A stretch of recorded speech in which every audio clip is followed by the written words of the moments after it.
I know it's Super Bowl weekend, but before we get to Sports Corner, I got to go ahead and say, dude, I think there's a large-scale automotive psyop going on when it comes to buying, selling, but also EV versus ICE. Again, this has been going on forever. But the reason I bring it up is that there was a video that was dropped where the Slate team visited Jay Leno's garage. And when I saw it, I just could not wait for Nick to sink his teeth into that video. And it didn't take 24 hours before Nick called me on one of our random, business talks that just devolve into other automotive industry conversations. How do you want to frame the conversation based off of what you saw in that video for listeners to? Well, this is the first, what I would consider like real in-depth, 20, 30, close to 40-minute conversation where they walked through mindset, why we did what we did. Everything to this point has sort of been a PR stunt, and this felt like the first time that the Slate team said, yeah, we're going to tell you why we have, screws on that you can see and what our thought is. And it seems like their entire thought is boil it down to the bare minimums. Like, one of the most interesting things they said in this interview, I think, was they actually had long discussions about not having AC. Yeah, early on, right? They're like, we had long discussions about removing air conditioning. So the interesting thing sitting where we sit now over the last, year and a half, boy, you go on anybody's stuff talking about expensive cars, ours, other people's, and you look at the comments and everybody's clamoring for cheaper. I think Slate gave the look into what it takes to actually sell and build a cheaper vehicle. So we haven't talked about Slate since around Thanksgiving, and right around then, and then a couple months before that, when some of the press was really starting to get heavy into it, we made a bunch of clips about it from a few, maybe one or two conversations we had, and the sentiment started to become, wow, you guys are really sucking down this Slate plan emoji, and I'm like, whoa, it's just a really interesting topic that we're interested in. Sure. Nick and I both learned, I would assume, probably drive stick or drive all together in a small truck that looks like the Slate truck, right? Yes. So we had a video that's titled, I have it in my notes here. It is, what are you willing to give up for a sub $25,000 truck? That was the perfect title for the video at the time now. I think it's safe to say we're not looking at a sub $25,000 truck anymore. And if you watch that video, you start to learn a lot of reasons why. Yeah, I do think there are going to be things that are sub $25,000. I think it's a matter of if anybody's going to buy the sub $25,000 option. You and I did talk about this, and I think this is where the conversation, to me, needs to go. If what you're concentrated on is the way the car is propelled, I think you're missing the point of our conversation. Mm-hmm.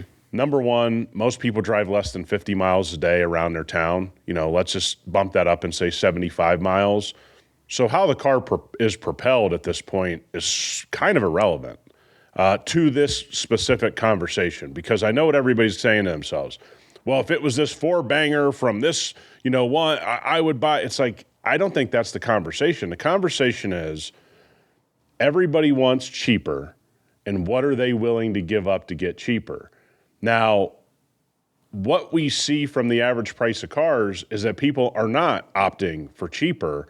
They're opting for more options, more tech, more heated seats, more leather everywhere, more everything, because there are options that are less than $50,000 that people just bypass on the lot already. So when I started to listen to Slate and their team, the first thing that came to my mind was, I just don't think people are giving all this up. I just don't think they're going to give all the features up. I agree with you. And it's funny, in that video, there's a ton of different comments from different angles. Some of them, a lot of them being range. Who's going to buy 150 mile? They're going to walk away if it's 150 mile range. But you just made a good point too. For the average person, that really doesn't matter. We're talking average. Yeah, we're talking about the everyday driving around your town. Now, here's the funny thing. You know what was never meant for long road trips? The Ford Ranger. It's true. The small Nissan trucks, the small Mazda trucks, the small Dodge trucks. None of those were meant for long trips. You have family that had those. They were mostly farm work trucks around the city, around the farm. Do odds and ends, go to Home Depot, go to Lowe's. Those weren't driving from Texas to Arizona. So yes. Would you want to? Absolutely not. No, hell no. I mean, and somebody's going to be like, well, me and my dad used to. I hear you, man. The average person was driving that from the Woodlands to the center of Houston and back to the Woodlands. That was me. Yeah, like it wasn't going from Houston, Texas to Las Vegas. Yeah. Right? Like that wasn't happening. No. So I think getting caught up in the range and it doesn't have this engine that I would love. We're going to find out more about what the consumer's willing to give up feature-wise with Slate than almost anything that's been released in the past 10 years. And Nick and I were talking about this on the phone, and I still am of the belief that although it shouldn't be, what's this propelled by being a big, point of contention, I think it is. And we're just talking in the States. Obviously, if you want to talk about abroad, maybe it's a different, it's a less pool on the consumer. Well, by the way, they've been less features in most of the world. They've been more stripped down in the rest of the world.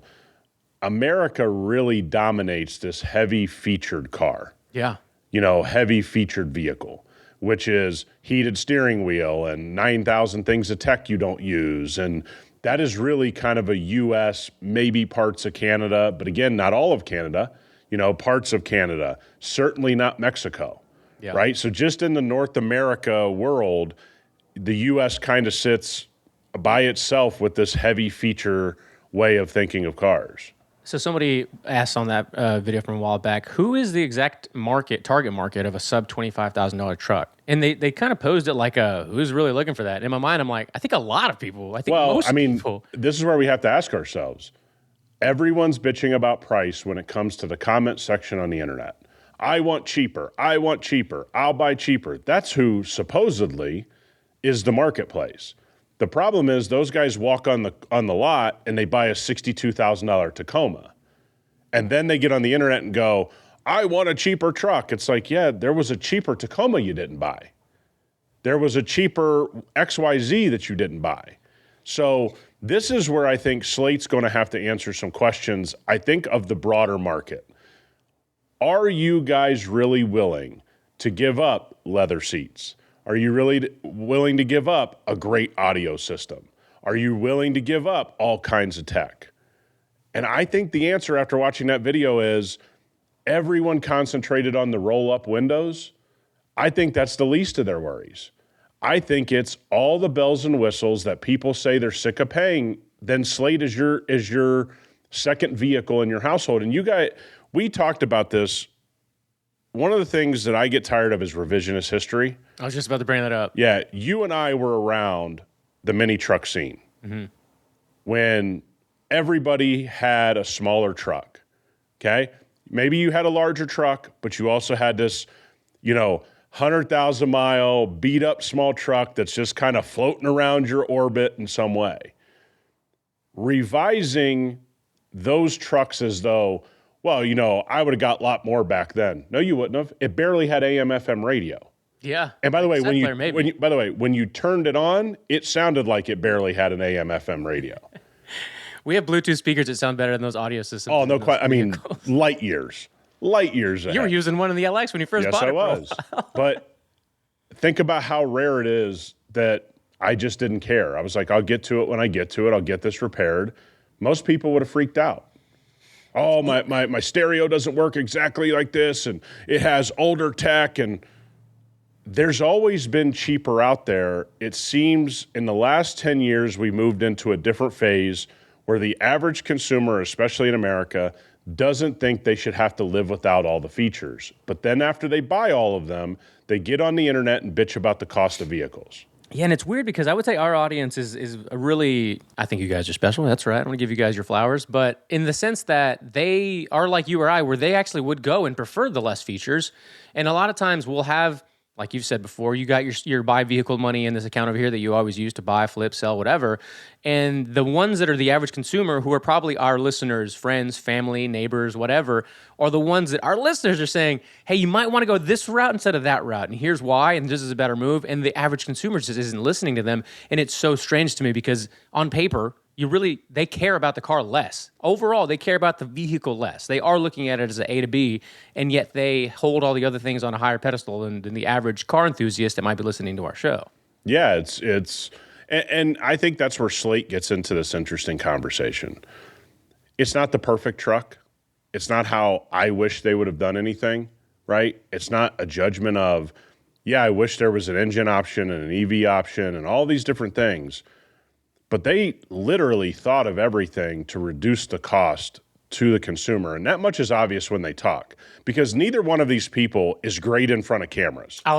Dude, yeah, you read my mind. Right? They're not great in front of cameras. So these aren't TV personalities Yeah, they're not telling presenters. a story. Yeah, they're not trying to like entertain or sway your opinion. Yeah, I mean, that was very evident very quickly that maybe Jay Leno combined with these two people is not going to tell the best story. But if you could get through it, you realized they had no talent to tell the story.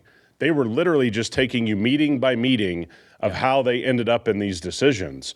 I still hold out hope that this is the beginning of the consumer starting to come to grips with, to get less of a price, you have to give stuff up. Absolutely. But I'm not sure the average person is willing to give all of these needless things up, because it's the same with starter homes. If you went to the starter home in 1995, none of you are buying it. The only thing missing from that conversation with that duo was them actually having their meeting minutes and going through it. Like, so this is 100%. It's a good way of saying it. Was, dude. That's exactly what it came off as. But you're right about the housing. I'm glad you brought that up too, because I told Nick over the phone, going back to the revisionist history line, if you go back in time, houses were smaller. There was one good car and always a beater. And there's these things in time that a lot of our listeners that are our age, mid-30s to mid-40s, remember. I'm like, wait a minute. You look at the current consumer now, or just any younger buyer, and they don't have that, or if they do, they completely forgot it, or they've been completely psyoped into forgetting about it, that you have too much optionality nowadays. And you also always opt for the higher end of things that you don't either need or can't afford. And it's not boding well for the whole market, because everyone's just now trying to get the larger margin. They don't want, and this is another thing we talked about, the smaller truck. I'm going to bring up Hyundai here in a little bit, what they're trying to do with the Santa Cruz, but it seems like the manufacturers has basically decided, or they've been told by the public, we don't want the small profit. We're not going to make the small profit vehicles. We're going to go the other way. And you're still buying them. So why would they change their minds? Yeah, and when you say nice car and beater, here's an example that probably pertained to a lot of people from 1970 to probably 2005. Okay. Somewhere in that range, right? Yeah. Or probably before that, but like my parents aren't that old, and Sure. your parents aren't that old. So is that there would be homes that had a Lexus, and then they'd have a shitty Ford Ranger as the second vehicle. They'd have this really nice van at the time, and then a real dumpy Buick that had 150,000 miles on it. It was a floaty-ass Buick, though. Yeah, I mean, you got a comfy ride, right? You're exactly right that was the common where I grew up, is that there was like a family car we spent money on, so our family could go on road trips or, go to school functions not looking like, you had holes in your socks and, you know what I'm saying? Broken windshields, yeah. Rusted But then out. you had this other vehicle that was like, yeah, that's dad's beater. Yep. That's put mileage on it unnecessarily, go to work, go pick up the pizza on Friday night. Don't, you know what I mean? Like, He might have had a sliding window that he threw the cans in the back. Sure. I mean, we have changed so much as consumers, and this is what I think, try to say a lot on this show. What people say in internet comments and what they do when they walk on a dealer lot or they go hunt for a car are so vastly different that it's almost like I'm just on the internet to complain, but I'm actually not going to do anything about it, right? Yeah. I'm still going to buy the $68,000, the $72,000 Land Cruiser with the worst four-cylinder on the planet. And I don't know why I did that. I just didn't want the cheaper options, right? So I think the median income is somewhere around, depending on where you live, $48,000 to $60,000. Mm-hmm. Household is like $110,000. It is nothing to see $125,000 in cars sitting in the driveway. Yeah. Unheard of in 1999 in most middle-class average neighborhoods. You had a nice car you were maybe making payments on, or maybe you were lucky enough to pay it off already, and then you had this beater. And now you have a $65,000 Kia Telluride, and the dad's driving a $62,000 Toyota Tacoma. and they make $110,000 and they got $120,000+ worth of cars. Who does Slate fit? A lot more people than are probably going to buy it. That's a fact. Dude, God damn it. I get jazzed up when you talk about this because it's so, this is most listeners, I think, like myself. There is this pull to be irrational about your car buying endeavors, but you also want to be the responsible adult that you know that you are, which is why you listen to Clutch Culture, which is why you listen to these conversations that we have. But the majority of the consumer does not seem to reflect that. And I think that for as much as we say we don't want to be dad, or, we make the joke, we don't want to be, sound like dad, get off our lawn kind of guys. I think it's almost like a duty for the real enthusiast that has been in and out of the car world to bestow some of these nuggets of knowledge to whoever's around you that might be asking questions. And even if it's unsolicited, honestly, I'm usually not a fan of doing that in the gym or at other places or whatever. But sometimes you really do need to just be like, hey, you know what? This sounds familiar. Like I've been here before. Try to avoid this if you want to X, Y, Z. And people will appreciate it. So I have something I'm getting a PPI done on tomorrow. I haven't even brought this up to Nick. And I'm gonna wait. I gotta leave you like an HBO, Sopranos or Game of Thrones cliffhanger to be continued because if it goes to shit, I don't want to talk about it. Like it gotta be a Gen 1 Raptor. We gotta wait until it's all secured. But I will say this: if you're in Florida, or actually if you're anywhere and you're looking for, maybe this is related, maybe it's not. But if you're looking for a Gen 2 Lightning, there's one in Florida, one owner, 70,000 miles, clean Carfax for it was reasonably like low 30s. And it's in Sonic Blue. And I'm going to turn to Corvette guy for a second. If you know anything about that Gen 2 Lightning world, they only made about 700 Sonic Blue ones. Hit them up. I don't know what dealership it is, but it's in Florida. Hey, it is an incredible Look buy. at your boy. You're about to have one of those stands next to your blue Ford Lightning. Like, they only made 700 of these. Dude, how do you feel about that, actually? When it's not like a rare thing, but like they just made a few of them. You mean like buying it? Yeah. Or if like something you happen to like, it was just like low production. Yeah, I think it's great. I think it's cool, right? It's cool to be into stuff like that. I think it's real suspect to bring it up as much as people do. Yeah. But I think it's cool if you find. Look, I think the color of a car, for a lot of people, is the most important thing. Okay, especially when you get into like certain Porsche. You and I've talked about this. It's one thing to go, I want a certain color of Porsche. It's another thing to tell me the license plate frame like you're somebody. Like that shit's real stupid. Okay? You look stupid, you sound stupid, you don't understand the history of all this stuff. You don't understand how much that's been copied from a brand that Porsche people used to hate. You just don't have any connection to the real shit. I think the color of cars, most of us had a poster or we remember a magazine or something we saw online, and the color kind of gets imprinted on you. Yeah. I'm cool with that. Some of this other stuff is real suspect, and I'd use a different word here, but it is. I mean, it's you got to be. You're a real. I mean, let's call him you're a clown. Okay, there's a lot of clown behaviors. Right yeah. There. I got two things for you. I'm glad you brought up Porsches, colors, price, all that. Funny enough, I had mentioned this because I saw a last minute email. Shout out Luke. I can't pull him up because I don't have the pictures here, but he sent in like a half dozen examples of ideas for you and color changing the LX. So I'll send them to you in pictures. This dude, Luke, shout out, was just driving around town, it seems like, happened to spot a ton of LX 470s. Well, I spotted one. Look, we could probably pick it up for $8 or $9 grand. Yeah. Might have to put another $8 or $9 grand into it. Not bad. What are we talking? What's wrong with it, or what color is it? Looks like we have suspension problems. Exact same color as mine. I like that so color we'd have to do a color change on it. But yeah. I think it's cool that this shit's getting driven around more because I got news for you. Like, we are seeing certain people dust off some of these vehicles, and you could tell they haven't been out in a while. Yep. And you go, okay. I've run into an issue with my BMW. For anybody that wants to know why I haven't been driving it, I got a dead battery. Okay. Now, mind you, it's the original 2008 battery that lasted this long. No way. Yeah, so if people don't know this, BMW, if you have a genuine BMW on M cars, a genuine BMW battery, tend to last like an insane. I mean, think about this. It was always in hot climates, at least for the last 5 years. So that burns batteries more than anything. It's actually not cold that burns batteries. Heat is actually the thing that burns batteries quicker.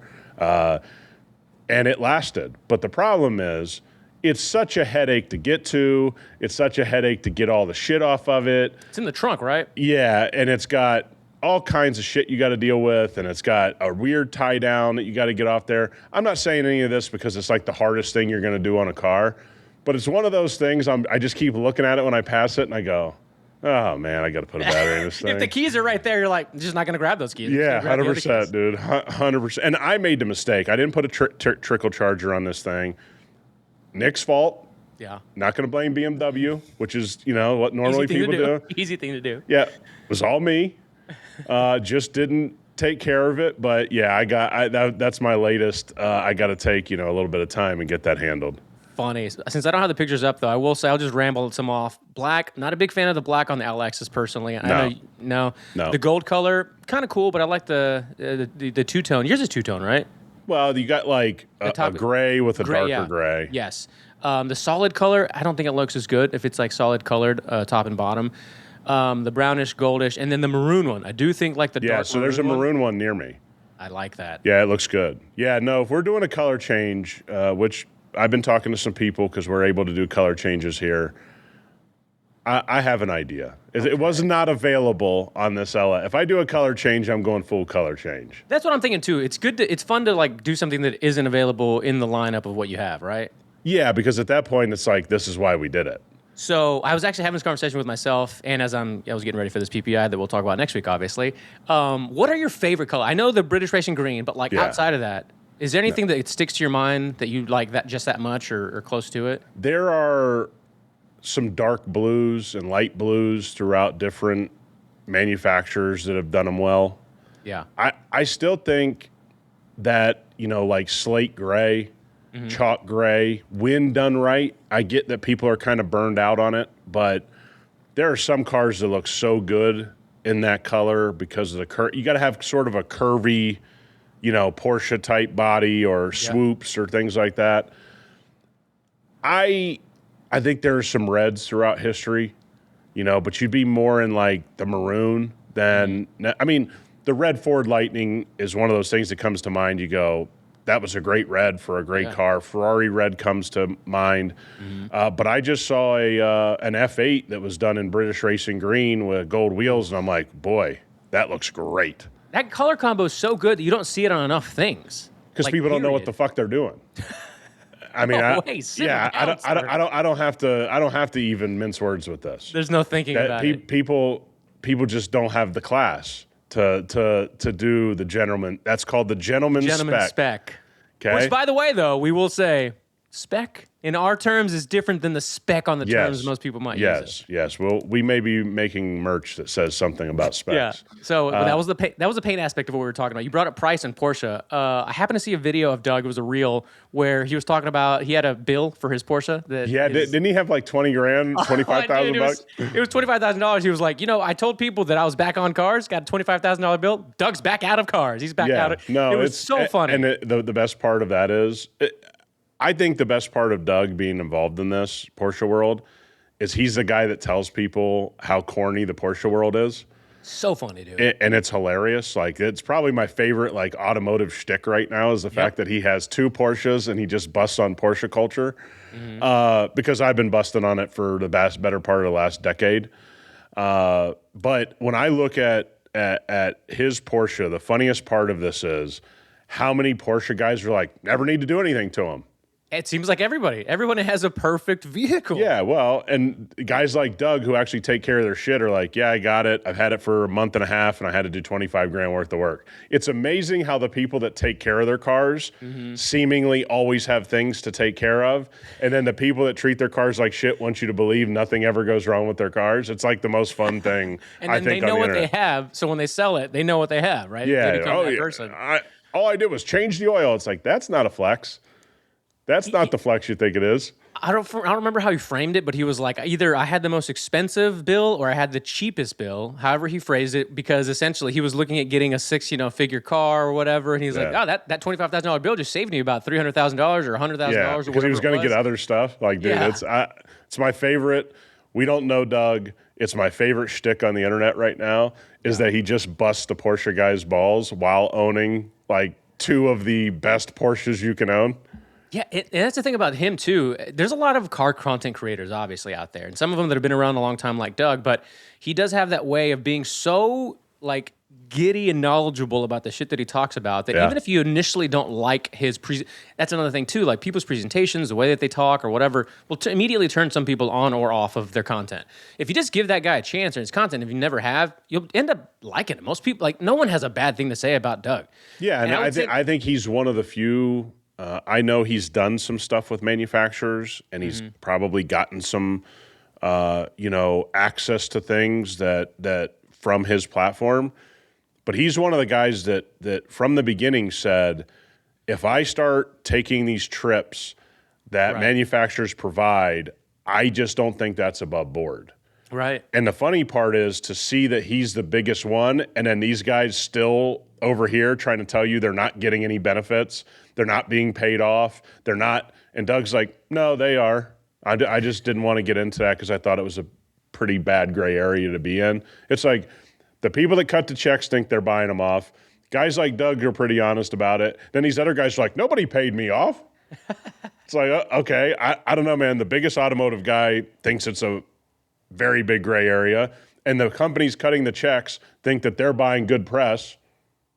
You're the only ones that think you're not being paid off. I mean, that's the craziest thing on the planet. A plane couldn't have gone higher over their heads when you're talking about it too. They're just like, I don't know what you're talking about. Like, Yeah, because they always say it this way. I mean, it's not like they drop off cash on my door. Yeah. Did anybody say that? Drop it. Like, dude, you just flew to Italy in a flight you couldn't afford on your salary. That right there is a way of paying you off. You fool. Exactly. Style. You fool. Shout out Christopher as well. He sent an email in just sending links to Gen 1 Raptors.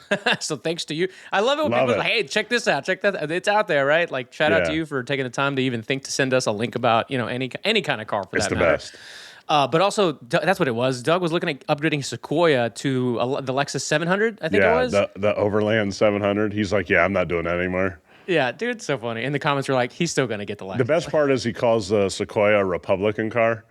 Dude, that shit cracks me up. It's so funny. Yeah, I want to give a shout out to Doug. I enjoy his stuff. I think we need to say, like when we talk about Vinny and these other guys we like, Doug's one of those guys that I think can rub people the wrong way, but he's knowledgeable. I think he's fair.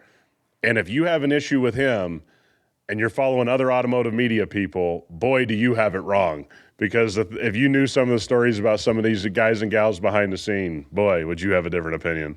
I thought Nick was going to say, then you have a problem with us. No, we got to be careful because I don't want to say things about people who can't defend themselves. But boy, are there some people that have taken some things that you'd be shocked as, I'm sure it's not payment. Of course. That's so funny. So that was, if you haven't watched it, by the way, go back to the top of the show and look at the Slate on Jay Leno's garage video and, make your own assumption. Maybe leave a comment on their video and just, let them know what you think. I told Nick, I definitely got to get Nick in the room with these Slate people so we can have a conversation that is outside of the ordinary because along with what we already talked about, there's a lot of other car topics with manufacturers that most people don't ask. And I almost think of it in a way where they get proposed, I guess, at the beginning what some of the bullet points are going to be. And they might even say like, yes, no kind of thing. So we might not ever get the real answers, but there's still a way to ping and pog these conversations that could bring more interest to them. I would love to go to Slate's facility. I'd love to see I think that would be awesome because I want to give them credit for something in that video. It's not the most thrilling 30 minutes you're going to watch. Okay? Yeah. If we're being we're not going to sit here and tell you it's the most entertaining, but you are listening to two people that make it very clear that they put a lot of thought into how to make the cheapest vehicle they could make and still make it something maybe some people would want to buy. I don't want to see it flop because this could be the cascading effect of just different offerings in a lower price point. I don't know how low. I think it's going to be pretty hard for anything with a gas engine to be sub $30,000 in America. I think people are kind of living in fantasy land now. Could it? Yeah, man, you could have some base stuff that are at 28, 27, something like that. But the days of 20 grand, those are gone. And I don't even know if Toyota or Mazda or anybody put a $20,000 truck out there. I just don't know how many people would buy it. It just wouldn't have anything. All right, I got a hard shift and segue here because I did say the Super Bowl's this weekend, right?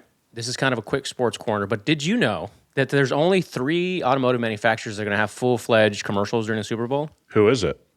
It's going to be Toyota, Volkswagen, and I believe Cadillac. So Ford and GM are just like, we're out. Isn't that weird? Is anything weird with those two brands at the moment? Very good point. Very good point. Somebody's got to explain to me. I listen to Mary Barra speak, and I'm just like, I don't understand this. Do you think years ago they would have just stopped her from being on the press that much? I just don't understand why she talks. We've said this about Jim Farley, too. I mean, he talks entirely too much. Like, we love that he talks because he just says wild shit. But there's some of these people that are... Our boy Kaniskas is headed that way, by the way. Yeah, Kaniskas is... He's losing favor quick as he got the big job and now has gone into a different human being. He's like, I got 3 years locked in here? All right, cool. Yeah, and we also need to say this for anybody that's never been around people that have sort of gone to a different level of the C-suite. Things change. Immediately, too. Yes. It's like you're told a lot of things you didn't know when you were on the lower end of the C-suite. They definitely know more. But Mary Barra, it astonishes me. She's been around for 10 years. I think I just don't know what she's getting at in each interview. Jim Farley the same way. I think he's talking just to talk. And like you said, Kaniskas is getting into some weird areas now. But yeah, man, it's just a wild time. So I didn't look deep into it. I only wanted to keep the manufacturers in the list because they had kind of dropped spots. Here's the thing. I don't believe this. What do you mean? You got to have some kind of stupid AI, written article that's not going to turn out to be true that we've taken shit for like 10 times on this podcast. This is from Car and Driver, by the way. Well, I mean, what does that mean? Yeah, it's good point. I mean, what does that mean? What is there to believe these days then, right? I mean, come on, man. We know some of the people over there. Come on. It's true. I will say, just real quick, 2 of them will lean into nostalgia and 1 of them won't. That's all I can kind of... I'm still astonished that Cadillac had these like 2 halo vehicles that the CT4 and the CT Vibe that's basically going away. I still am really astonished by that because it was never about sales. It was like, let's just have some cool shit that makes the brand look cooler. And, when we go to shows, we have these cool things that everybody, you're always going to sell Escalades. Do you really need to work that hard at Escalade? You just need to make the brand cooler. I will say that I saw a brand new one yesterday, or day before yesterday, a white Escalade V. When that thing turned on, I thought it was like a race car. My neighbor right across the street, they have a V. Nice. Right here, I see it every day. Like it's nice. Now, Cadillac Escalade that costs $120,000+, that's a little tough. Just because you said, what do we make of GM and Ford these days? Did you see, I'm sure you have, because it's been like 2 or 3 articles this week, breaking news kind of thing, where Ford and I think, is it Geely or Geely? They're going to have some sort of manufacturing partnership in China? Yeah, I didn't see that. In Europe? I didn't see that. So I believe, if I'm not mistaken, they're looking to use Ford manufacturing plants in Europe to commingle technology. That's very common. I mean, that's like, Mazda back in the day, all the Mazda smaller trucks were Ford Ranger, built off the Ford Ranger line. Those little B, whatever they were, B2000. Yeah, B something like that. I was just trying to remember. It was B. What a stupid name. What a stupid name. I know, but they were great trucks. They're basically Rangers. Yeah, we're just a Ranger, right? Yeah. And they were a lot of 5-speeds were made. They were great. A lot of 5-speeds. Never see those around. Never. You're right. Now that I said that out loud, I used to see them all the time, like probably about 10 years ago when I was in... Yeah, I got a good cross-section here in my business park because I got a V, and then I got a Ford Ranger that a dude has taken perfect care of that actually has aftermarket wheels on it, by the way. Ooh. Yeah, I got to take a picture of this. I don't know if he just moved in or what, but yeah, or he just started working for somebody here, but yeah, he's ready to go. So I got Escalade V, I got Toyota Prius, I got a Lexus hatchback, I got a Ford Ranger. Like, I got a nice little mix here. Nice. We should start a car show and just, exactly. just take weekly pictures. 100%. B3000, by the way, before I get roasted in the comments, B3000. Yeah, sorry, we aren't Mazda truck experts. Sorry. But I mean, when you got in those things, it was literally, and all of it was a Ford Ranger. Oh, yeah. They didn't change anything. They didn't change the color, the buttons, layouts. The buttons were all the same. Yeah. So funny. I love when that happens. You're just like, this is an odd little finding. But yeah, anyway, I think that's interesting about Ford and Geely, again, or Geely, whatever it is. Does it mean more EV stuff from Ford or less? I don't know. I think more news will come out in the next couple of weeks because it's kind of just coming out this week. But hard shift here into Mercedes again. The AMG C63 to be replaced by a 6-cylinder C53. I didn't know this until literally this week. Why are they doing that? C63 was one of my favorite cars. Why didn't they just put put a C63. What the It's hell going is to the be a powerful turbo 4-cylinder hybrid to be phased out in production. The Germans are so weird with names. Aren't they? It's like a Mercedes EQS. Yeah, man, that's not going to work. That's a stupid name. Like, a C63 works. People know what it is. Just fix it. So what are they saying? Like, the C63, what, is going to stay all electric? It's going to be they're going to phase out the C63 performance sedan and its turbocharged 4-cylinder hybrid from production. Yeah, we already knew that. So why don't you just replace it with a better power plant? Yeah, it's going to be a C53 variant. It's going to still use. Dude, Germans are so stupid with names. Like it's unbelievable. We'll use the same non-hybrid inline six from the 2026 AMG CLE 53. Oh yeah, another one, the CLE 53. We can't forget that one. I mean, screw it. Just call anything ever. Just call it whatever. We're going to make it the CLE 5379. Like, come on, man. Everybody just wants the old school C63 back. If you're going to make the move, make the move. Please. The 53 will be revealed later this year, by the way. So you get about another 12 months before you get to see it. We're excited. I mean, I had somebody DM me, and I think maybe even left a comment. They're exactly right. There is something with Mercedes right now that just looks rudderless at times.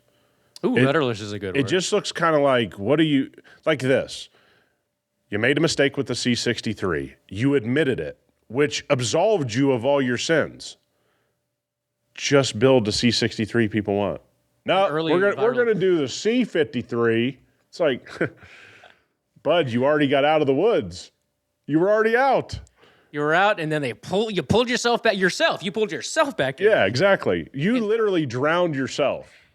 Resuscitated yourself, and then drowned yourself again. 100%. It's just a wild, and I hadn't really, Mercedes is not, other than certain vehicles that I'm interested with Mercedes as a brand is just not on my radar every day, unless I actually like the car and it's like, big body or G-Wagon or something. I mean, it's got to be kind of something specialty. The C63 stuff popped up. We got interested in it because it sounded so bad, and it was a really stupid decision. I after these guys started saying how, it just looks rudderless, I started looking into it. I go, yeah, I guess you're kind of right. Like, this shit just, a brand that I like, that I just kind of go, I don't know, man. You got a lot of different numbers and letters and all kinds of different shit going on. It's like, I guess for a long time, I've let them off the hook for something that seems like a company that could just use a little bit of streamlining so I can understand your lineup of vehicles. It almost feels like at all of these, Mercedes included, but a lot of these big manufacturers, they're all in this lame duck position where there's some new successor coming over, changes are about to take place, but it's been going on for years, and it feels like there's going to be a few more years before things start to seem like they're on pace again. If ever again. If ever again. Because you need somebody to come into a place like Mercedes and go, yeah, we're not going to do this anymore. Like, we're going to clean this up. I'm not sure they hire people like that.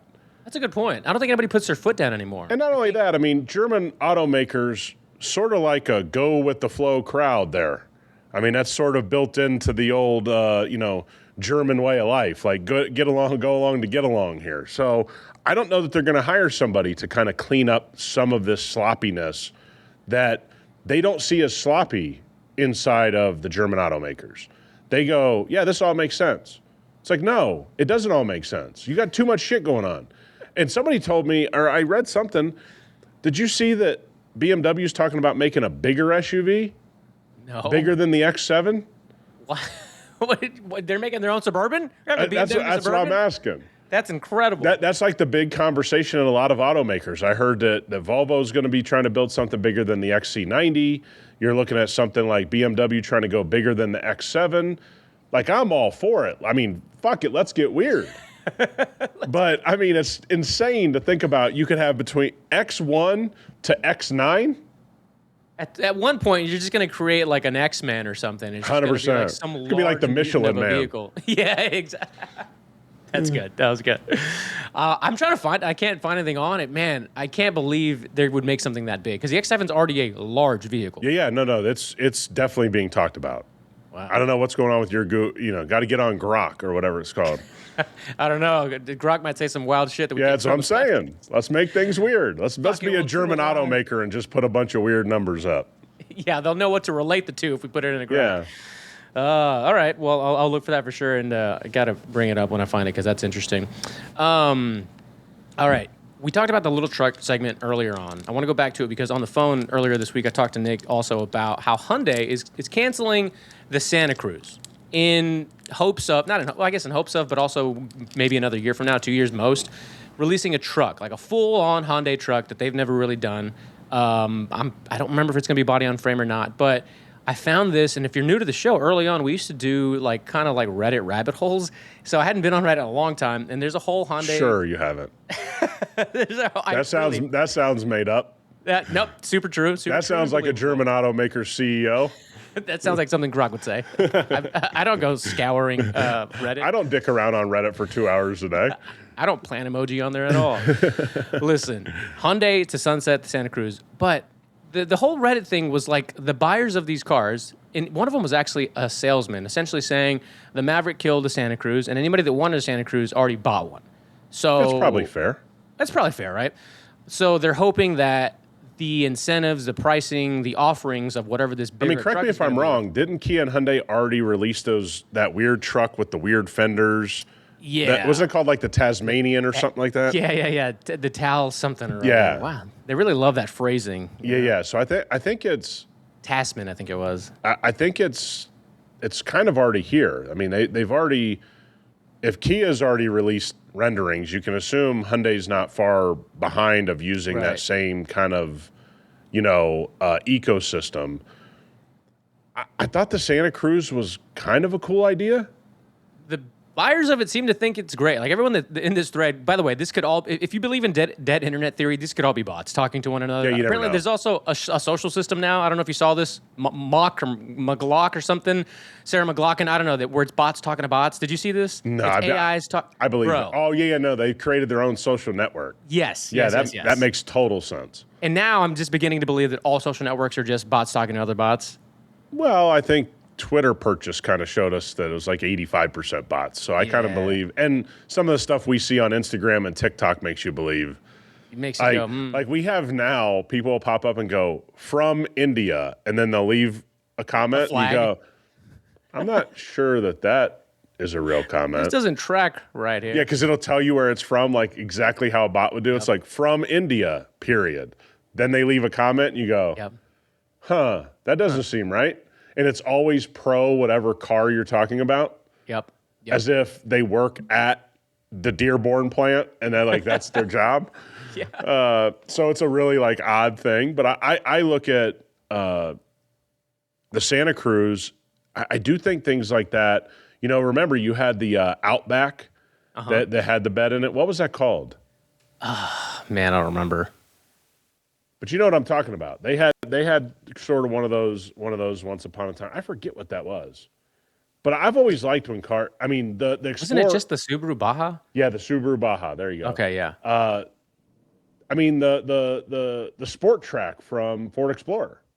Sport Track. Oh, I loved that actually. Yeah. Those were really good. Those like hybrid, four-door things always, for me, that's why I thought everybody would buy an Avalanche. Mm-hmm. It was were we wrong? Boy, we were definitely wrong. The Sport Track, when it had that foldable, like to extend your bed, right? That flippy thingy, I thought that was like, wow, what a genius idea for those smaller trucks. And people were like, that thing's ugly. I'm like, really? Yeah, I kind of like it. Gay. Like, awesome. Compared to a normal Ford Explorer, I don't know, man. Looked better to me. Yeah, it looked beefier, stockier. It actually just drove better. Like, yeah, I don't know. No, I thought so. I think things like the Santa Cruz, the Baja, those things were always kind of cool ideas to me. None of them ever seemed to like. Yeah, do you live in the Baja? Do you live in the Baja? For anybody that doesn't know any Jesse Ventura references, there you go. I'm living in the Baja. That's so good. So yeah, let's see what that I like. And here's another thing: I like trucks of all sizes. So if they can nail it, and Nick and I were talking about this because of the price point. Going back to that, the Slate, the Dakota. We talked about it last week. I don't want to bring it up again, but there was more news than that where Kaniskus and Dodge and Ram or whatever, like they're talking about this needs to be a full-fledged truck to meet, the sub $40,000. Nick immediately was like, "That's not going to be sub $40,000. If you want it to be a road truck." By the way, not the rendering we saw. Right. I mean, because it's a Dodge 1500. It's basically a Ram, yeah. Right. So that's not going to happen. And again, I don't know why anybody didn't look at him and said, "You mean the one that we saw the picture of? It was a full size truck. That's not going to be under 40 grand." So, my point was, if Hyundai could nail it with something in the 25 realm, Slate would be completely irrelevant. And then Nick and I got into the propulsion conversation and all that. I don't know. It's a fun and interesting time right now. They don't have any renderings of it. It's got to be something like that truck we saw. I thought it was the Kia Tasmania or something like that. You're just making shit up now. I'm not. You're gonna be real salty when you fill that out. I said Taskman earlier. Kia. Yeah, maybe you are right, Taskman. I don't know. I thought it was the Tasmanian or something. Yeah, the Kia. Yeah, Tasman. Tasman. It's a midsize. I was way closer than you were. I said Tasman. You said Taskman. I said don't. I meant Tasman. Yeah, no, you didn't. No, you didn't. Yeah, I did. See, this is Houston banging on the things in the dugout. Like, you don't have my to cheat. God. We were the only ones that got made an example of. Hey, right? Everybody else was I don't know. They just made an example of Bill Belichick and Robert Kraft. That's true. What do you think about that? That's bullshit.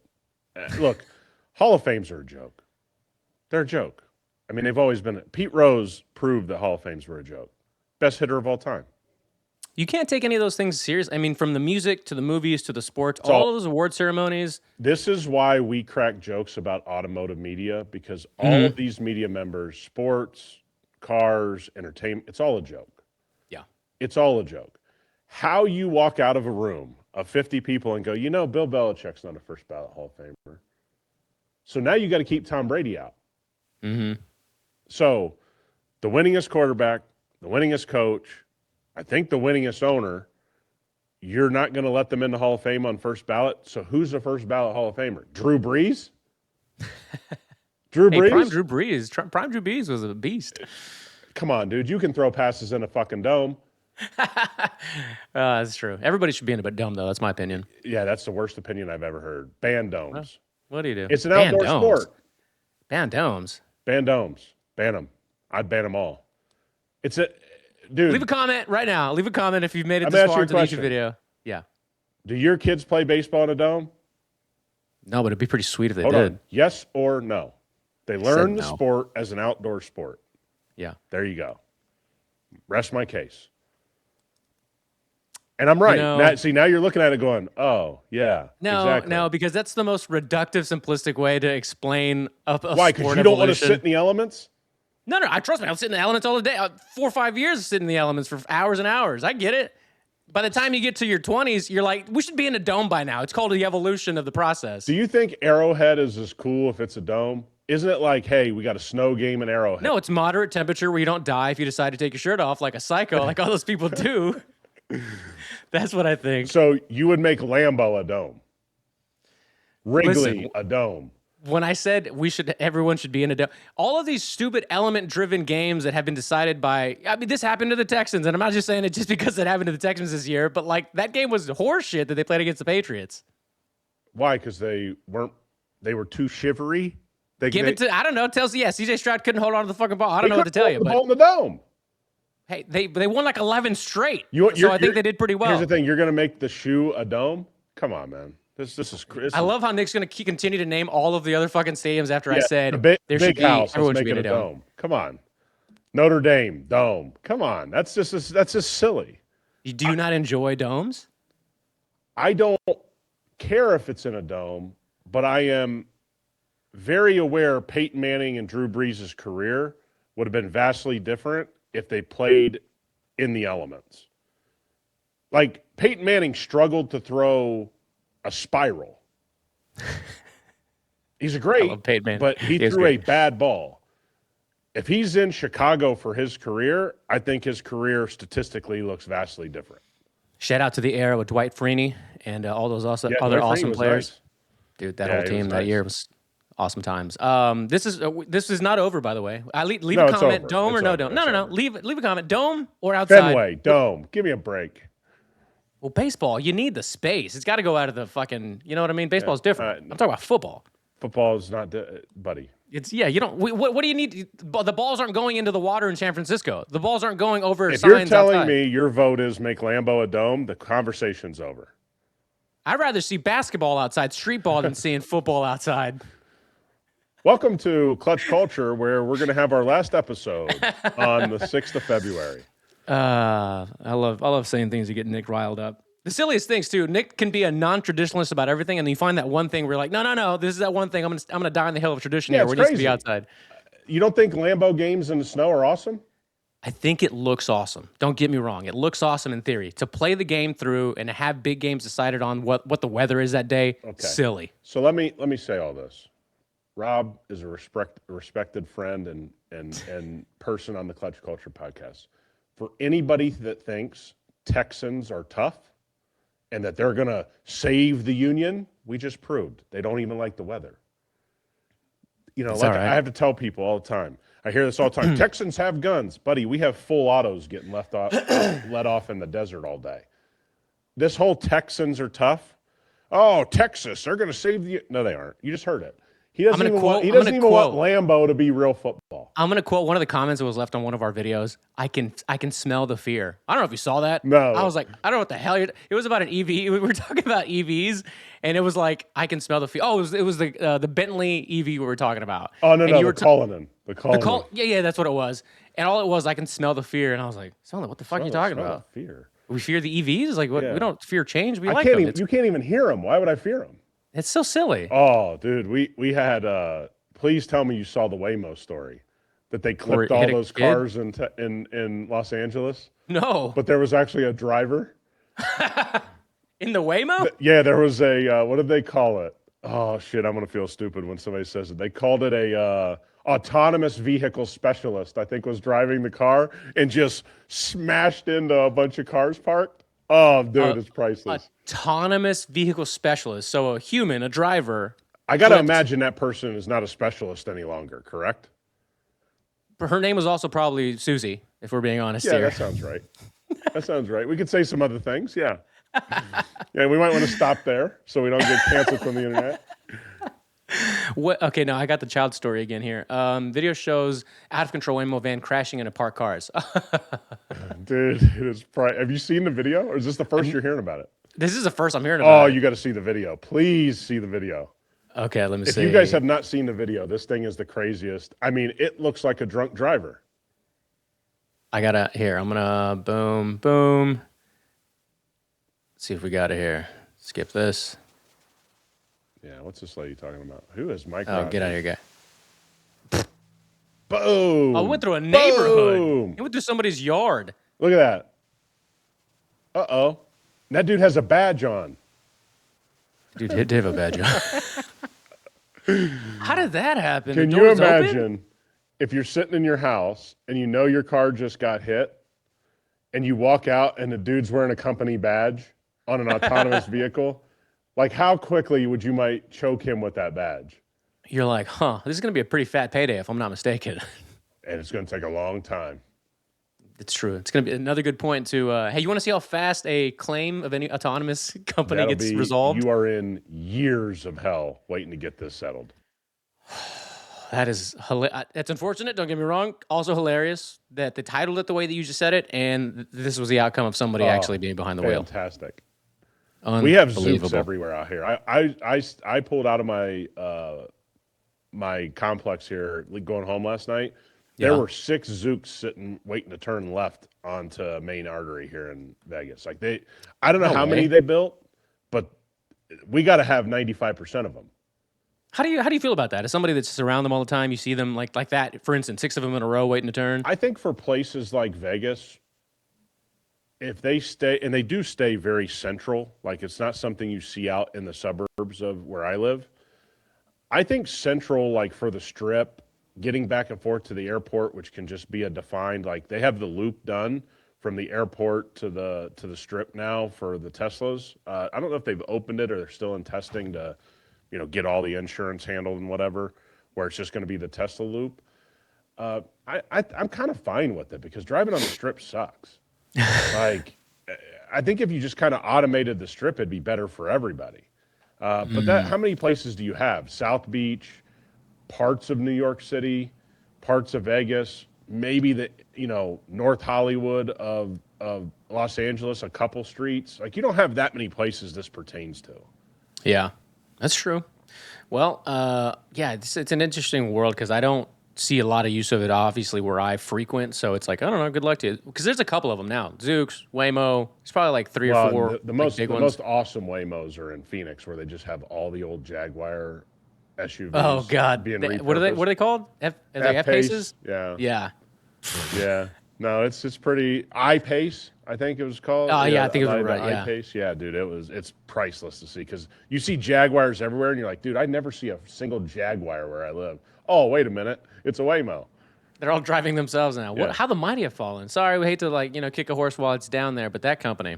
Waymo's hit kids. They've had a power outage and the things get stuck everywhere. They're hitting cars with people behind the wheel. Tough little run for Waymo here. I want to stick on the EV subject just because we're talking about it. But Scout, this is another thing I brought up to Nick over the phone. Funny enough, This is Scout didn't priceless. expect this. Nearly all of its electric truck buyers want a gas engine. Yeah, so here's the best part. This is exactly how I said it to you. Let's say you were running Scout, you were the CEO, and you walk into a meeting with 10 or 15 executives of all different ages, genders, and they're all like, "We're shocked." Wouldn't you fire the whole team? Be like, "What are you shocked about?" Straight to jail. Yeah, Again, you're straight to jail. fired. If somebody said that out loud to me, like, "We're really shocked how many people bought the hybrid version," I'd be like, "Tina, you're fired." And then Jim's like, "Well, I agree with Tina. Jim, you're fired." Like, of course everybody knew this. Everyone knew this. Hell, even the evangelical people in the automotive media knew that people were going to choose the one that had a range extender. And they're the most bought and paid for clowns of them all. Like, what are we talking about? You didn't know. I don't think they should sell a single one that's pure EV. I was going to say, do you think they should still go to market the way that they initially planned? Yes, because it is a hybrid. It's become very obvious that the public has no problem with hybrid powertrains. It puts their mind at ease. Right. Why are you sinking a company over something that these people don't really care about? Executives don't care which one they sell. They just want to sell shit. So why are you like going to war over something? Like, most of these executives have no soul. They want to get a bonus check. They want the cars to sell. Like, why are we fighting all of this? They know that people want at least a range extender. Like, that was obvious to every single one of you that were listening to us talk about how, number one, Scout is just a ripoff of Rivian, which is the most obvious shit you've ever seen. And then we're like, man, this is not going to work if it's all electric. They go, well, we got this range extender one. And everybody's like, yeah, I kind of want that one. It's like we all said this from the get-go. I want to shift back into Ford because we talked to him a couple of times and our boy Jim Farley. And I meant to say this last week. It might have been actually on this episode just earlier where you mentioned the Taurus. Did you mention Taurus today? No, I mentioned the Taurus on a phone call you and I were talking about. Oh, okay. Damn. I don't know. I was like, why was it? Did I put it in my notes to remember this? I don't know if you heard this, but let me phrase it the way it's been phrased, and then you tell me your input, and we'll go down some of the items here. But Ford will launch 5 sub $40,000 models in the U.S. this decade. Okay. So meaning before 2030?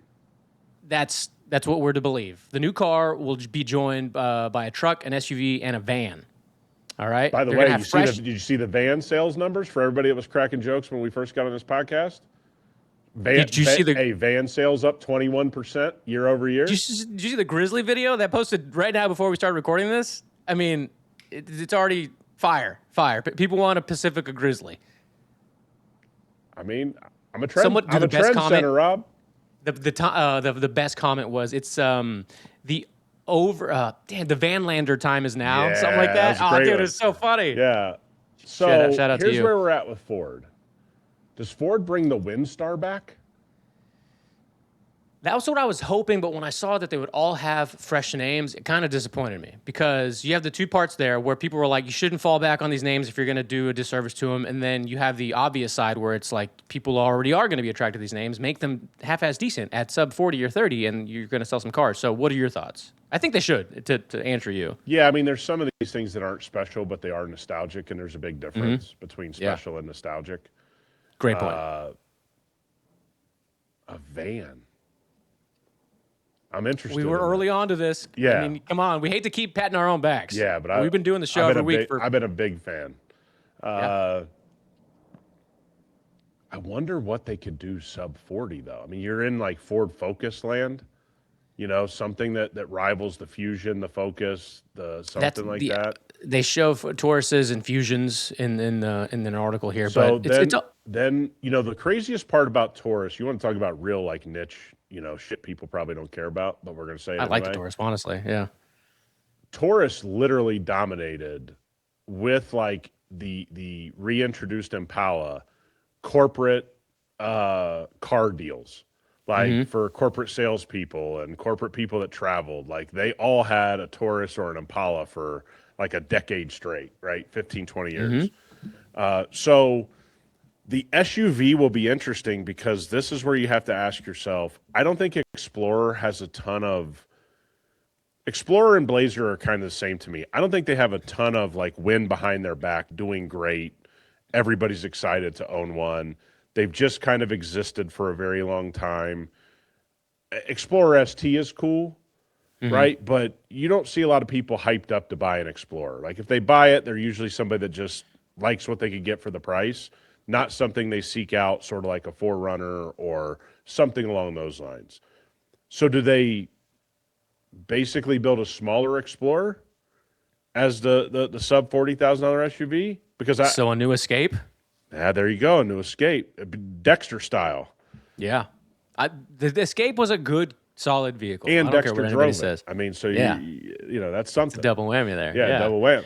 So The ST, by the way, you're right, but you also have, I think, the Timberline is one, and I think they make a Tremor version of the Explorer as well. You don't need those three performance variants well, of that. as we know from the Mustang, whenever something is dying off, they love to have 7,000 variants of it, all the way up to something one that costs $400,000 plus. So as something loses steam, Ford internally are like, we should do special edition. And everybody in the meeting's like, no, we should probably kill the fucking thing. And they're like, no, Jim Farley wants to build 27 different lines of it. So I do have this question, though. I think if Ford does this, it's a real big change because they have been very against large-scale investment in Maverick because it's a lower margin business. Like they really haven't wanted to go full massive production, spin it up, do as much as we can, flood the market with Maverick. They haven't done that simply because they don't want to, not that they don't have the capability.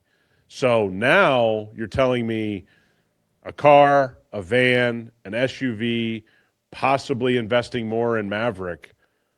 What are they seeing internally that they're like, we better own this $28,000 to $42,000 market? Yeah, in that article, there was a brief line where, I don't have it in front of me, but Farley was talking about the reason the sedans disappeared was because the company couldn't make them profitably. Like they just couldn't make them with any kind of profit at all, which is kind of like kind of a weird thing to say. Also, the Taurus was a great car. Back in the early, I would say it was like 10 to 19 or 10 to 15, something like that. There was the SHO Taurus, which was like an EcoBoost. That was cool. a great car. Yeah. Here's a picture of this. I mean, you said sales rep, which is true. Every sales rep I ever knew definitely drove a Taurus or a Fusion. But I mean, or cops. The cops had these SHO. They were great. They rode well. It was very quick. It was super cushy. Yep. All the tech. Again, 2019 is when it ended. 2019 is when most manufacturers' tech also kind of dived off. Yeah, and it exploded with tech nobody really cares about, but they buy. Yeah. So I would be interested what has flipped. I think, first of all, the thing that flipped them on vans is they didn't see the resurgence of vans. But who did other than the Clutch Culture podcast? Yeah, I mean, maybe a couple cats. Not a whole bunch. I read a lot of articles, people talking to guys and gals that bought vans, and it's all common sense. It's like, hey, things got too expensive. This gives me more space. This is a true third row. I can go to Home Depot and get stuff. Most SUVs, the back end now is very limited. I mean, kind of all the things that the SUV brought to the marketplace has now been reversed by losing all of this space internally in SUVs. And everybody's like, what's got a lot of space? A van. I mean, it's basically what's happened. You're absolutely right. And son of a bitch, as I'm looking this up again, this article is from earlier this week, a couple hours ago. it's some more news on this. The first affordable model is going to be a $30,000 EV truck from Ford. Yeah, that sounds right. That sounds So right. And yeah, if they just make it hybrid, I think they fix the problems here. I don't know why. I mean, you obviously have somebody like Toyota that's going full hybrid. You know, you have a lot of high-end sports cars are going full hybrid, drivetrains.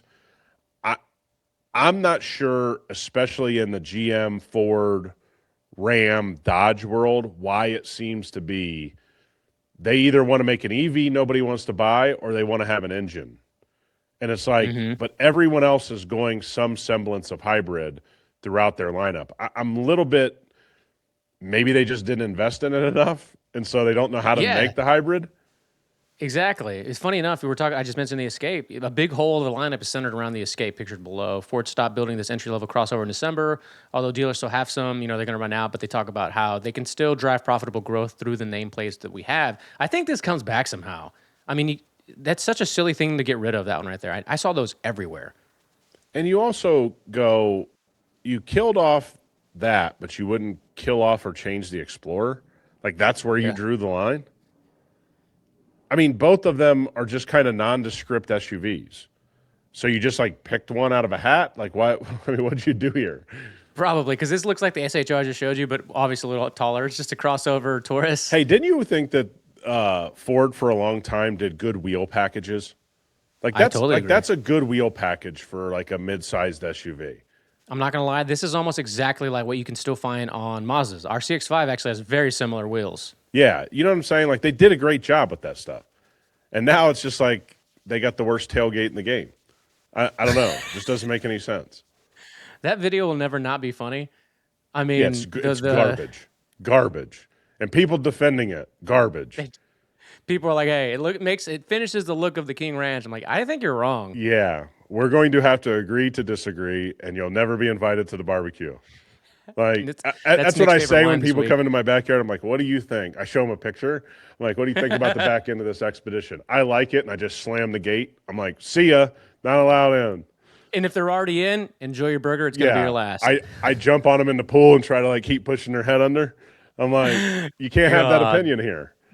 Christ. Yeah, no, and I see them all the time too. It's like the world knows to just put them in front of my face. Like I have so many pictures on my phone, I just want to post on Instagram and go, I just can't believe this exists.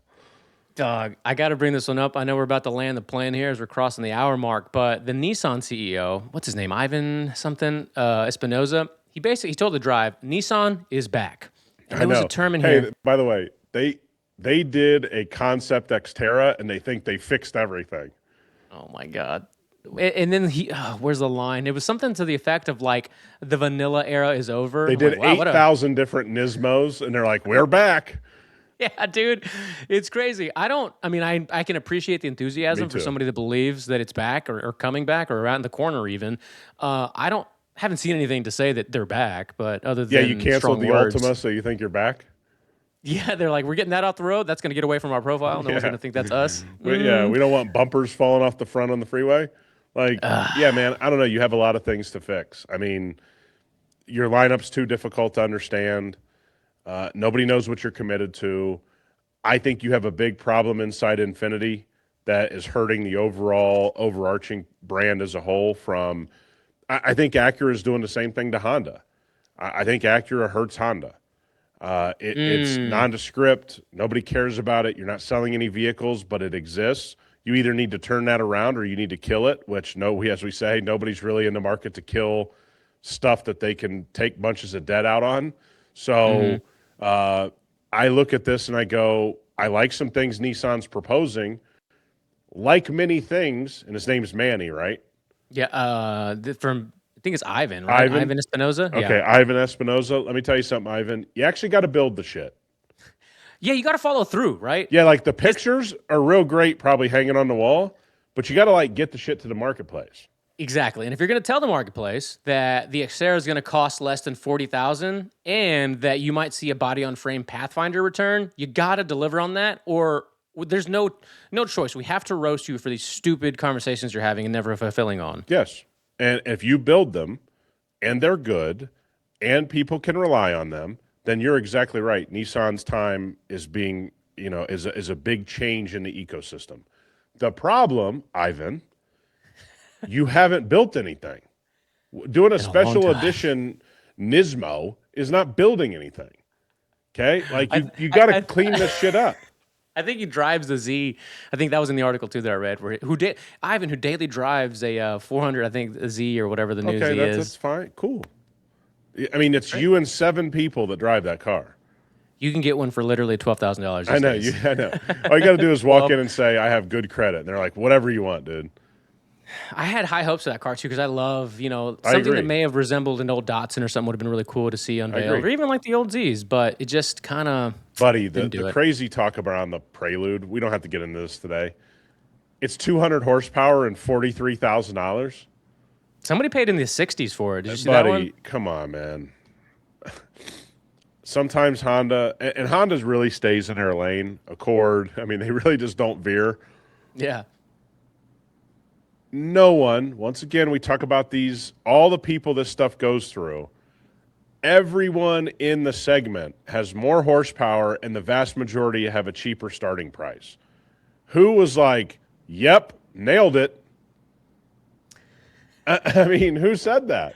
I don't think anybody can use that phrase in the automotive world these days. Like, I don't want to exaggerate, but who can say with confidence, everybody, we nailed it? Yeah, Kaniskus maybe, like on certain elements and little yeah, pockets like of bring his it back brand. TRX. You just Yeah. go, yeah, that's a no-brainer. You got it. Good there. win. That's a good arrow bullseye, right? Nailed it. Yeah. Real Which, by quick the off way, my dome. daughters could have done. So things that take talent, I guess, would be hey, let's bring back the TRX, which everybody wanted. Yeah, I mean that's not really that. You get awarded for that decision, but it's not like a difficult decision. Oh So my yeah, gosh. man. I mean, Nissan build the vehicles, get Xterra back out, get the body on frame Pathfinder out. You telling us it's coming out is not you winning. That's not how this works because you still rely heavily on the Rogue and the Murano and all these things that are just things that people aren't that excited about. Well said, well said. As we land the plane officially, Super Bowl predictions, Nick. Who's going to win and what's the score going to be? Seattle 27-17. Wow, you're not going Patriots, huh? I think the Seattle team's for real. I think the Patriots are a couple years early, I think they deserve a lot of credit, Yeah. but the only thing you can say is they got the better coach. That's absolutely true. I mean, they got the better coach, but they might not have the better anything else, really And at this and point. why is he the better coach, Nick? Go ahead and tell He's a everybody. Buckeye. Come on. Drop a comment if you made it all the way to the end. Dome or no dome, where should football be played? Yeah, come on. This is And crazy. if you are new to And the remember, show and you you made say it, dome, that means Lambeau becomes a dome. well, look, what are the 49ers going to do? Are they actually losing people to this substation or whatever? The EMFs. Yeah, are they everybody getting hurt and losing their Achilles I tendon don't because know, of this man. stuff? Look, They make a compelling argument, don't but they? it's always funny to me, like all the health nuts to go. We've been telling you to turn your Wi-Fi off at night. It's like I don't know, man. That's Shit's above my pay grade. Dude, this is something that certain people, I'm one of those people, will buy into and others not. Well, I think we're both on the plastic thing. No plastic, right? Yep. The electronic fields, not so much. Blue light blockers, I'm not wearing them, and I'm in front of screens way too long during the day. Have you Some ever things just tried them? can't. I have. And I have to get them prescribed because otherwise Oh. I can't wear them, right? And it's just never really. Have you? I don't think. I haven't tried it. I do use the blue light blocker on my phone at night, though. So what do you do? Just like Just hold you hold down your brightness, and then you hit the night shift in the middle, and it turns it into the yellow screen. Huh. That helps a lot. I don't know. I'll give you that. I'll send you the link on how send to me do the it link from how your to phone. do that. Yeah, it helped because, dude, I know you're in front of screens as well. Yeah. That I will say helps. The blue light blockers themselves, for starters, not paying $200+ for them, and That's they what don't, they are? don't help me. A lot of them that are supposed to be the best ones block out the light. Yeah. Yeah. What do you think the Super Bowl is going to be? I think I'm gonna go Patriots. I don't want to because there's always been a thorn in sides of teams that I do like, but I think May is the real deal, and Yeah, I think you're right. They're I think early, I think he's good too. but the kid's gonna pull it off. I think it's gonna be a nail biter though. You like 17-14? Yeah, I think it's going to be something that doesn't happen until later into the second half. Like most of these games lately have been like nothing Hey, happens in the what's first half. the family cooking? What's the family cooking? That's a great question. I don't know. What about you? Because I know you love to grill. I think we're doing simple. I think we're doing like some dips. You know, Yeah. I'm more of like, I think the Super Bowl is a good snack event. I agree with You you. know, so you got to go with like family favorite dip. Everybody has favorite dips. You know, things that your family likes, like a taco Yes. dip or things like that. So I think we're gonna stick with easy. One more thing. I know we're about to get out of the show here, but you ever had an appetizer night? Are you a fan of something called an appetizer night for dinner? I mean, wasn't that just called tapas? Yeah, I guess if you want to get bougie with it, but like what we'll do is like let the kids and the wife and I we'll just pick a favorite appetizer and like that's what's for dinner. Is like everybody's favorite appetizers. Dude, I'm a potato skins guy, so if somebody did potato Okay. skins, I couldn't eat enough of them. All right. Now your favorite dip since you brought it up because I have one and I'm curious to see I if like you like it. this like cold 7-layer taco dip that has like 7-layer dip. yeah. I don't even care. I could just house that whole thing. Buffalo chicken dip. Yeah, it's okay. Love. Yeah, that's a good choice. That is a good choice. But yeah, like for anybody that thinks I'm difficult, nah. I'm there's a lot of dips. There's a lot of dips I could eat. I know Nick is the aristocrat of the show, but he is a simple man when it comes to food. You ain't lying. Potatoes, steak, obviously 7-layer dip. By the way, last night, the night before that was steak and potatoes for dinner. So I'm when I say I'm simple, it's like 7 nights a week, steak and potatoes. Most nights, right? I was going to say, yeah. It's pretty much 7 out of 7. Yes. Keep it simple. If you don't have a deep freezer, by the way, Costco's got one on sale this weekend. Go check it out. Or buy from ranches that are now including the deep true. freezer and a half cow purchase. There you go. That's even better. Yeah, I think I'm actually going to be doing that this upcoming spring. So Yes. haven't done it in a while. Half calf at the very least. You're good to go for a long time. Yeah, I agreed. Yeah, no, man. It's so everybody enjoy it. You know, this is one of those things. I'm not a halftime show guy. No. So that's the time I do other stuff. Restock the snacks and the dips and the that's drinks. That's kind of my move. Halftime show. And by the way, this is nothing towards this halftime show. I think it is for me. I'm not a big Bad Bunny. I'm not a big fan of the Bad Bunny guy. That's you. That's cool. That's your Hell folks. nah. Hell, I've been saying for decades, and it feels like decades. Metallica should be, doing the halftime show. I don't know why even if Metallica did it, I just don't think I'd be. I think the halftime show sucks. They're not that good. It's not this one. I don't want anybody to take it that way. I think they're all terrible. We went from Rolling Stones to Kendrick Lamar to this. It's like there's just no vibe to it that's like consistent. Now that's what we can agree on in this episode about football. If you put the Rolling Stones on my TV at 107 years old, it's getting turned. You're not even finishing the game. No, I'm not. The second half. I'm not coming back. I'm not coming back. All right, everybody. Enjoy the cultural experience that is the Super Bowl, and we'll see everybody next week. See you guys.